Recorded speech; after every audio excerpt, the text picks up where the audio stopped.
solution of one dimensional wave equation और it is known as the solution of infinite strings. इसका जो solution है, आप इस solution को D'Alembert formula भी कहते हैं, तो we mention also D'Alembert formula. तो अब हम इसका पूरा वेव इक्वेशन जो हमारे पास होती है, equation UTT equal to C square UXX, उसका सॉल्यूशन फाइंड करते हैं. तो यहाँ पर मैंने कुछ मेंशन कर रखा है. We shall consider one dimensional wave equation and this one also known as the Cauchy problem of infinite string. हम यहाँ पर इस तरीके से जो हमारे पास स्ट्रिंग है जिसके अंदर हम वेव की बात कर रहे हैं, तो वेव के प्रोडक्शन की बात कर रहे हैं, उसका कोई फाइनाइट वैल्यूज नहीं है. मीन्स एक सपोज आप कंसिडर कर सकते हैं पैड ले लिया जिसके अंदर आप वेव की बात कर रहे हैं, तो वो सेगमेंट आपके सामने दिखाई नहीं है, कोई इनफाइनाइट है आपके पास. तो इसीलिए हम इसको मेंशन करते हैं Cauchy problem of an infinite. अब इसमें हमारे पास कॉची प्रॉब्लम हमने वर्ड यूज कर लिया है. तो इनिशियल डेटा भी आपके पास डिफाइन होता है. This is defined as ux,0 may be some function fx and initial velocity is also defined utx0 equal to j. आपके पास सेकंड ऑर्डर इक्वेशन है. तो सेकंड ऑर्डर के इक्वेशन में आपके पास कांस्टेंट या आपके पास जो आर्बिट्ररी फंक्शंस इंट्रोड्यूस होंगे. बेसिकली हम ऑर्डिनरी डिफरेंशियल इक्वेशन के रिस्पेक्ट में देखें तो वहां पर हमारे पास कांस्टेंट्स इंट्रोड्यूस होते हैं, लेकिन हम पार्शियल के अंदर जब जाते हैं तो हमारे पास आर्बिट्ररी फंक्शंस इन्वॉल्व होते हैं. तो बेसिकली हम अपने पार्शियल में ही इसको यहीं पर रखेंगे. इसी के सेंस में इसको देखते हैं. हमारे पास जो आर्बिट्ररी फंक्शंस इन्वॉल्व होंगे जनरल केस के अंदर, आर्बिट्ररी फंक्शंस को ऑब्टेन करने के लिए इनिशियल डेटा डिफाइन है. इस इनिशियल डेटा पर कुछ कंडीशंस आपके पास होंगी. This FX is twice continuously differentiable. So mark कर दीजिए this twice continuously differentiable and g, your function g, this is continuously differentiable, means at least one time continuously differentiable.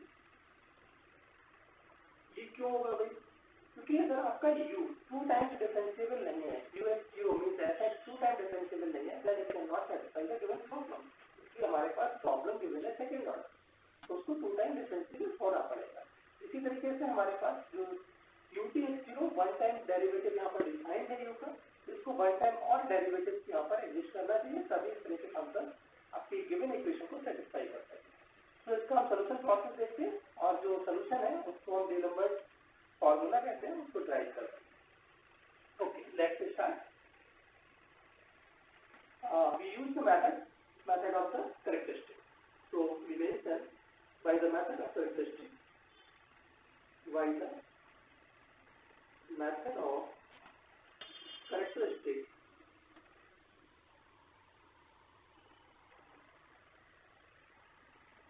the characteristic equation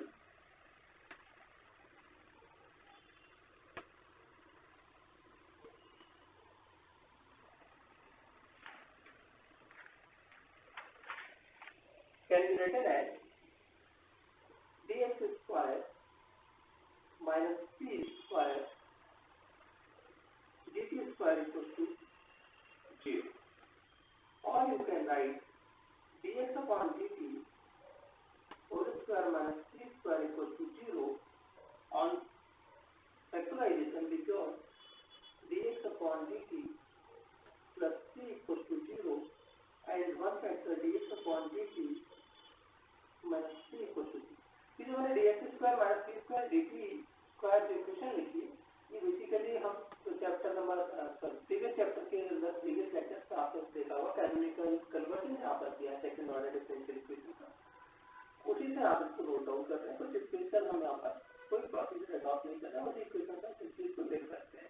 वहाँ पर भी हम characteristic variables define कर रहे हैं, जैसे उसी टाइप से यहाँ पर भी कैरेक्टरिस्टिक वेरिएबल्स डिफाइन कर सकते हैं. इसको इंटीग्रेट कर दिया तो this equation gives x plus ct equals to 0, sorry c1, and this one is given x minus ct equals to c2. We call as this variable as the xi, this will be the say eta. So we mention introducing the variables, this one xi, this one is eta. अब आपको क्या करना है, आपकी जो given equation है, may be called as this equation as the equation number 1, इसको हम सॉल्व करते हैं. इसको सॉल्व करने के लिए आपने कैनोनिकल कन्वर्जन ऑलरेडी किया हुआ है, तो हम इसको डायरेक्ट थोड़ा सा ले रहे हैं, ठीक है. और जनरल सोल्यूशन के बाद का प्रोसेस हम थोड़ा यहाँ पर डिटेल्स में देखें. ओके, फिर इलस्ट्रेटेड एग्जाम्पल.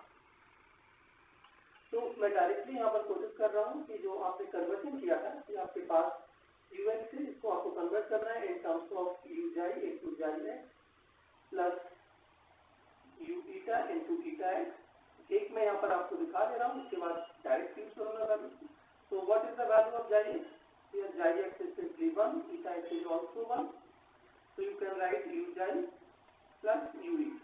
इसको अगेन आप डिफरेंशिएट करेंगे to obtain u x x. U x x means del over del x of u x, and you can put the value. This one is u xi plus u eta. तो इसको आप again apply कर लीजिए, just like जैसे आपने u x obtain किया था, same यहाँ पर अप्लाई कर देंगे. तो ये आपको मिल जाएगा u xi xi x plus u xi eta into eta x for this u xi. Then you can also apply with this u eta.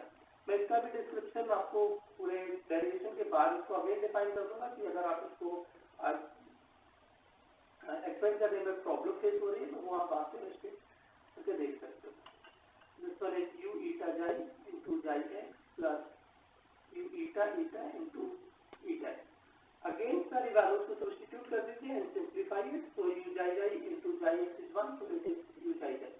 This one is 1, this is also 1, so इनको हम combine कर ले रहे हैं to u xi eta and plus u eta eta. ये आपके पास u x x है.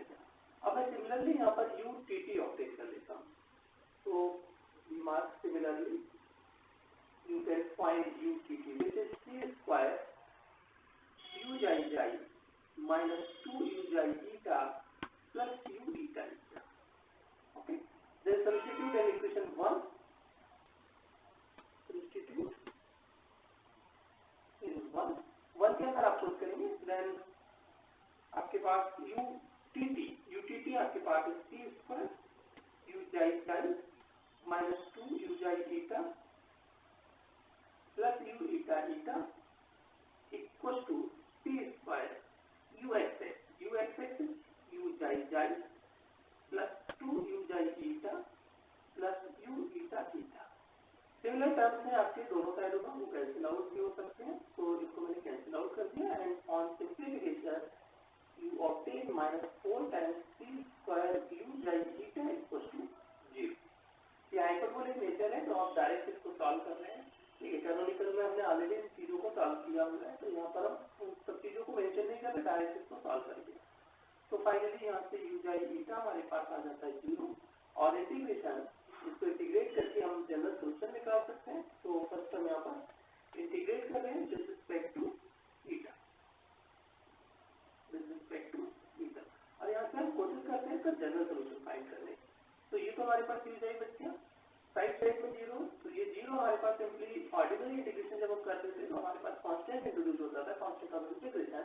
But in case of more than one independent variable आपको सेवरल वेरिएबल के केस में कांस्टेंट नहीं डालते हैं, आप डालते हैं फंक्शन ऑफ इंटीग्रेशन. और फंक्शन ऑफ इंटीग्रेशन क्या होगा, जो वेरिएबल आपने यहाँ पर इंटीग्रेशन वेरिएबल दिया है उसको स्किप करके जितने रिमेनिंग वेरिएबल्स होंगे उन सारे वेरिएबल्स का आपको फंक्शन इंट्रोड्यूस करना है.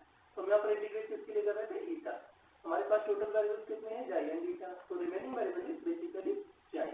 हम यहाँ पर एक इंटीग्रेशन ब्यूटान में हम xi को इंट्रोड्यूस कर देते हैं. मे बी समथिंग से f, sorry it's not f, हम f मेंशन नहीं कर रहे बिकॉज f हमें गिवन है. हम यहाँ पर कुछ भी एक phi dash phi star something कुछ भी आप सिंबलाइजेशन दे सकते हैं ऑफ xi इंट्रोड्यूस करा. अब इसको अगेन इंटीग्रेट किया with respect to xi, again integrate with respect to xi, then you obtain u xi eta. Okay, ये तो आपका xi का फंक्शन आ गया. तो this can be written as integration of xi dxi plus again a constant of integration. Okay, so this constant of integration may be say some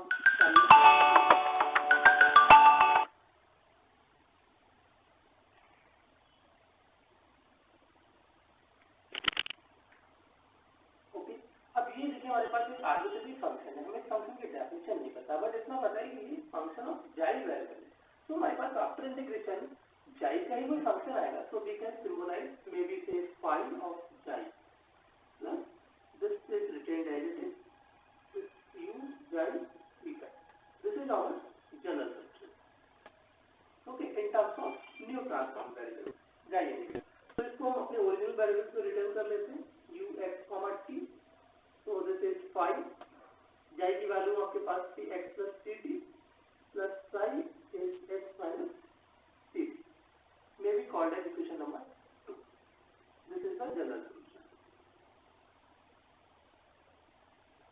आपको करना क्या है, आपको तो भाई बेसिकली फाइंड करना है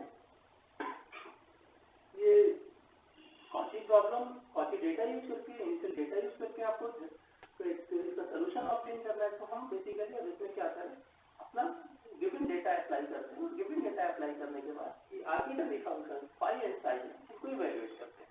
तो यहाँ पर हम मेंशन भी करते हैं phi and psi arbitrary function. तो इसी स्टेप पर आप इसको मेंशन कर दीजिए, phi and psi are arbitrary function, और इसी को हमें यहाँ से लिमिट करना है। तो अप्लाई करिए, नो अप्लाई कॉपी डेटा और initial data, know apply initial data. आपके पास ux,0 है, आप पुट कर दीजिए, this is the file x, T की वैल्यू आप 0 जैसे पुट करेंगे तो ये आपके पास pt 0 हो जाएगा plus psi of x, and ux0 की वैल्यू आपको कितनी गिवन है, fx equal to phi a plus psi a, equation number 3। आप सेकेंड इनिशियल डेटा अप्लाई करिए विच इज utx,0। तो सबसे पहले हमें इक्वेशन नंबर 2 को t के साथ डिफरेंशिएट करना पड़ेगा, क्योंकि हमारे जो डेटा गिवन है दिस वन बिट ऑफ एबो दिस वन, इसको हमने डायरेक्ट अप्लाई कर दिया, बट इसके लिए हमें क्या चाहिए होगा, u का t डेरिवेटिव। तो पहले हम u का t डेरिवेटिव ऑब्टेन कर लेते हैं, इस इक्वेशन 2 को with respect to t differentiate करते हैं, देन जो हमारे पास इनिशियल डेटा है utx0 को अप्लाई करते हैं। तो first mention differentiate to partly with respect to t, आपको मिल जाएगा utx,t। अब देखिए ये आपके पास 2 है, 5 एक आर्बिट्ररी फंक्शन है, तो इसको हमने लिख दिया 5 x प्लस ct। अब t आपके पास डायरेक्ट नहीं है, 5 और t नहीं था, तो x प्लस ct इसको अगेन करेंगे, x तो 0 हो गया, ct का आपने किया तो आपको मिल गया t plus same with side x minus ct, और इसका अगेन किया तो -3। तो यहाँ पर आपको फाइनली इसको लिख सकते हैं c times of 5 x plus ct minus side x minus ct, and this one is utx, t। अब आप अप्लाई कर दीजिए, एंड utx,0 में ये डेटा अप्लाई करना था, हमने अप्लाई कर दिया, this is 5x minus side x, t को हमने 0 पुट कर दिया, और इसकी वैल्यू हमारे पास गिवन है gx, ठीक है। यहाँ से t को मैं इस साइड में शिफ्ट कर देता हूँ, सॉरी स्किप करिए, सॉरी इधर ही रहने दीजिए, t this is 5x minus side x। एक इक्वेशन ये आ गई आपके पास, सॉरी बहुत simple equation number 4, this is equation number 4। अब आपको निकालना है फाई एंड साई। अब इक्वेशन 3 में तो आपको फाई साई डायरेक्ट दिया है, बट इक्वेशन 4 के अंदर आपको डेरिवेटिव दिए, वही अब डायरेक्टली तो इनको सॉल्व कर नहीं सकते। अब हम इसके लिए क्या करें, तो ना इक्वेशन नंबर 4 को वन टाइम इंटीग्रेट कर दें, एंड वहां से फाई एंड साई के टर्म्स में इक्वेशन को अपडेट कर दें। तो integrate equation number 4 with respect to x, integrate 4 with respect to x, integrate करेंगे, यहाँ पर इंटीग्रल साइन आपके पास आ जाएगा। अब हम एक रेफरेंस पॉइंट के साथ इसको इंटीग्रेट कर ले रहे हैं, क्योंकि आर्बिट्रेरली तो आप इंटीग्रेट कर नहीं सकते, हमने एक रेफरेंस पॉइंट यहाँ पर टेक कर लिया, may be this reference point is x0, okay, we take some arbitrary constant point reference है हमारे पास to x, this is redundant value introduce कर दिया zeta d plus a constant of integration इधर ही मैं इंट्रोड्यूस कर देता हूँ, k equal to c times this one is phi x minus psi, okay, called as equation number 5। अब इनको आप सॉल्व कर लीजिए, और यहाँ से मैं c को रिमूव कर दे रहा हूँ, c आपका लेफ्ट साइड दे दिया, ठीक है। अब इक्वेशन नंबर 3 और 4 और 5 को आप सॉल्व कर लीजिए। तो यहाँ पर इसको भी मैं मार्क कर देता हूँ, near x0 and k arbitrary constant, okay. Now solve, 3n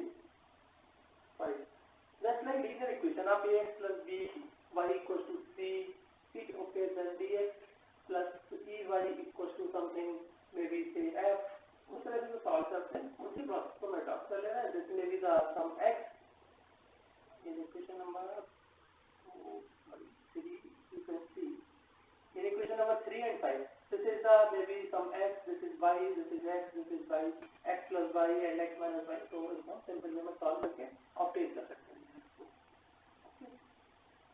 तो मैं डायरेक्ट यहाँ पर लिख देता हूँ, तो आपके पास ऑन सॉल्विंग आपको ये मिल जाएगा वी गेट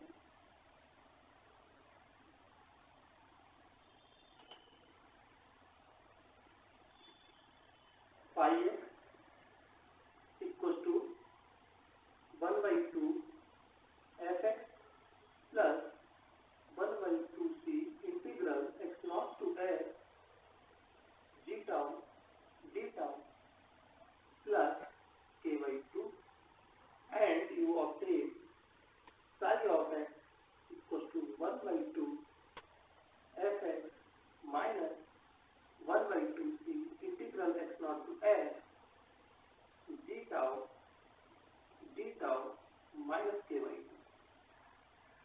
ये आपको फाई एक्स आई की वैल्यू मिल गई है। इन वैल्यूज को आप जनरल सॉल्यूशन के अंदर पुट कर दीजिए। तो सब्स्टिट्यूट मेंशन कर देते हैं, substitute phi x i, substitute phi and psi in what is the general solution equation, this one is equation number 2। Okay, तो सब्स्टिट्यूट इज 2,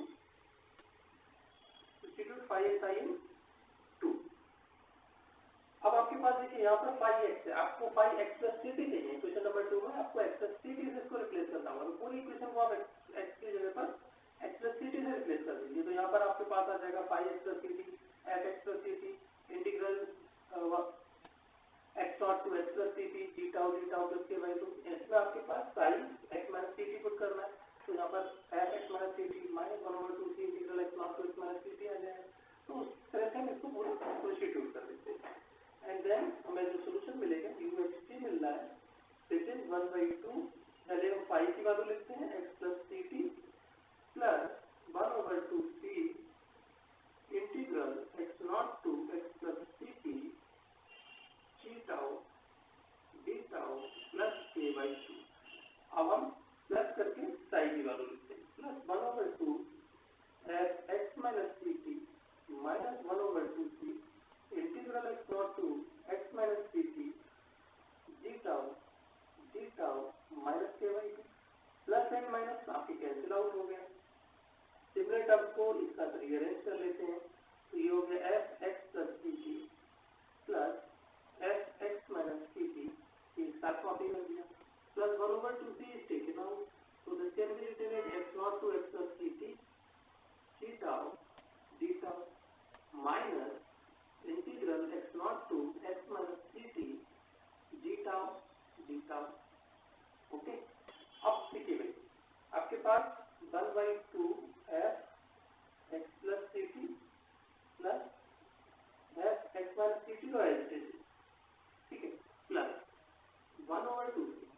यहाँ पर देखिए ये है आपके पास इंटीग्रेशन के कुछ रूल्स यूज कर लेते हैं। यहाँ पर जो सबसे पहले मैं अलग कलर से आपको मार्क कर देता हूँ, ओके, और मैं क्या कर रहा हूँ कि यहाँ पर ये जो माइनस है इसको मैं इसके साथ इन्वॉल्व करके लिमिट को इंटरचेंज करा के लिख सकता हूँ, this is x minus c t to x not g tau d tau. इसके अंदर मैंने जो है लिमिट को इंटरचेंज करा दिया विद द साइन, या फिर आप ये कह सकते हैं कि आपने माइनस के यहाँ पर टेक आउट कर दिया और इसकी लिमिट को इंटरचेंज कर दिया। फाइनली हमारे पास ये कितना बच जाएगा, x not to x plus c t g tau d tau, और ये माइनस आपका यहाँ पर शिफ्ट हो गया तो ये आ गया प्लस। और इस टर्म को आप एक साथ रीअरेंज कर सकते हैं। ये आपके पास समथिंग लाइक दिस है a to b, b to c, so you can write the limit directly a to c। हम इसको डायरेक्ट इसी तरीके से समराइज कर देते हैं, this is 1/2 f x plus c t plus f x minus c t plus 1/2 c integral x minus c t to x plus c t g tau d tau. This is u x comma t. आपका जो you है infinite string के अंदर या one dimensional base कह सकते हैं, basically main point तो आपका इनफाइनाइट स्ट्रिंग है।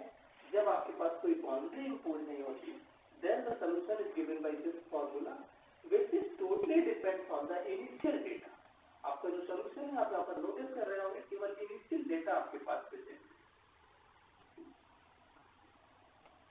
formula is known as the D'Alembert solution.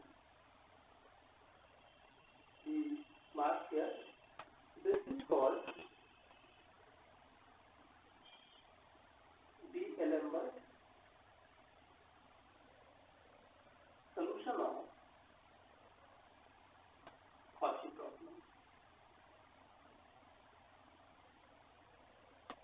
Okay, Cauchy problem of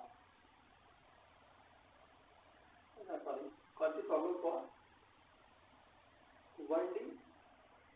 1D means one dimensional wave equation. इस पर हम एक सॉल्व एग्जांपल सॉल्व कर लेते हैं. ओके, और in short this one is known as D'Alembert formula. You can also mark here D'Alembert formula. तो आपको कहीं पर भी अगर D'Alembert फॉर्मूला बोला जाए या one dimensional solution of infinite string बोला जाए, वो things are the same. Okay, तो हम इस फॉर्मूले से एक दो एग्जांपल सॉल्व कर लेते हैं. So we consider some example. Maybe the given equation is QTT equal to C square UX. Okay, and UX0 is, maybe consider some sin x. UTX0 is say some x square. Okay, यहाँ पर आपसे बोला गया है determine the solution of each of the following. Sorry, जो हमारे पास actually मैं इसको यहाँ पर रेफर कर रहा हूँ, उसी से मैं इसको डिक्टेट कर दिया. Determine the solution of the following initial value problem. तो जो हमारे पास इनिशियल वैल्यू है, बिकॉज यहाँ पर केवल इनिशियल डेटा गिवन है, उसका सॉल्यूशन आप कैसे डिफाइन करेंगे. आपने D'Alembert फॉर्मूला लिखा है, सीधे आप उसको लिखेंगे बाय D'Alembert फॉर्मूला या D'Alembert solution. Bye D'Alembert solution आपको क्या गिवन था, आप इसी तरीके से सेम इसको मार्क कर लें. This one is known as f, this one is known as g. आपके पास ux, c is 1/2 f x plus ct plus f x minus ct plus 1/2c integral x minus ct to x plus ct zeta theta. सारी values यहाँ पर put कर दीजिए और आपको solution मिल जाएगा. तो दिस वन इज 1/2 f कितना है आपके पास, sin. c as it is आपका c है, तो sin x plus ct plus sin x minus ct plus 1/2c integral x minus ct to x plus ct, and this one is x square, so it can be written as tau square theta. ये trigonometric identities आप use कर लीजिए. तो solve कर लीजिए 1/2 sin c plus sin d. sin c plus sin d के फॉर्मूले आपको लगाने हैं. तो भाई sin c plus sin d कितना होता है, 2 sin c cos, sorry 2 sin c plus d by 2, okay, into cos c minus d by 2. तो वो आप यहाँ पर पुट कर दीजिए. ये आपके पास आ जाएगा 2 sin x plus ct plus x minus ct into cos x plus ct minus x minus minus plus ct. Okay, तो ये 2 से तो 2 कैंसिल हो गया, प्लस 1/2c. इसका इंटीग्रेशन कर लेंगे तो this is the tau cube upon q x minus ct to x plus ct. यहाँ पर इसमें ऐसे सिंप्लीफिकेशन किया, सॉरी ये अपॉन 2 भी आता है, सॉरी दिस इज अपॉन 2. ये ct टू ct कैंसिल इस वाले में हो रहा है, इस वाले में x कैंसिल हो रहा है. तो ये आपका 10+2 लेवल के फॉर्मूले हैं, इसलिए आप इसको यूज कर सकते हैं. This is sin 2x upon 2, so this is sin x. This is the cos 2ct upon 2, that is ct plus 1/2c, and 3 भी यहाँ पर आपको मल्टीपल में ले लीजिए. This is x plus ct cube minus x minus ct cube. ये आपके पास आ गया. इसका मैं एक्सटेंशन नहीं कर रहा हूँ, ये आप लोग इजीली खुद से कर सकते हैं, तो मैं इसको इस पे यहीं पर स्किप कर देता हूँ, आप इसी तरह से इसको छोड़ दीजिए। कभी कभी आपके कुछ कॉम्पिटिटिव एग्जाम्स के पॉइंट ऑफ व्यू से भी अगर हम बात करें तो क्या होता है कि आपको सिंपली वो एक पर्टिकुलर पॉइंट पर कोई सोल्यूशन निकलना है। सपोज अगर आपके पास इक्वेशन दी है, for example u t t equal to u x, ठीक है, आपको इनिशियल डेटा दिया है u x zero equal to something से may be sine x, u t x zero में भी सम जीरो, ठीक है, इस तरीके से आपको डेटा दे दिया। अब सबसे पहले तो हमें नोट करना पड़ेगा व्हाट इज द सी, ठीक है, और व्हाट इज एफ का एक्सटेंस दिए, हम सोल्यूशन के अंदर इसको मार्क कर रहे हैं। तो यहाँ पर हमारे पास सी कितना है 1, एफ एक्स हमारे पास गिवन कितना है, this one is the f x, तो मैं यहाँ पर नोट कर ले रहा हूँ।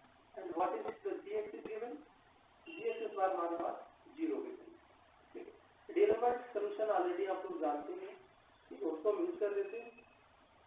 अच्छा, दूसरा हमसे इन्होंने पूछा क्या है, इन्होंने हमसे कहा है कि find u at some point say π/2, π/2, इस पॉइंट पर आपका u क्या होगा, x भी π/2 है, आपका t भी π/2 है, तो इस पॉइंट पर हमें सोल्यूशन बताना है कि क्या सोल्यूशन होगा। नॉर्मली कॉम्पिटिटिव एग्जाम में इसी तरह से आपसे क्वेश्चन पूछे जाते हैं।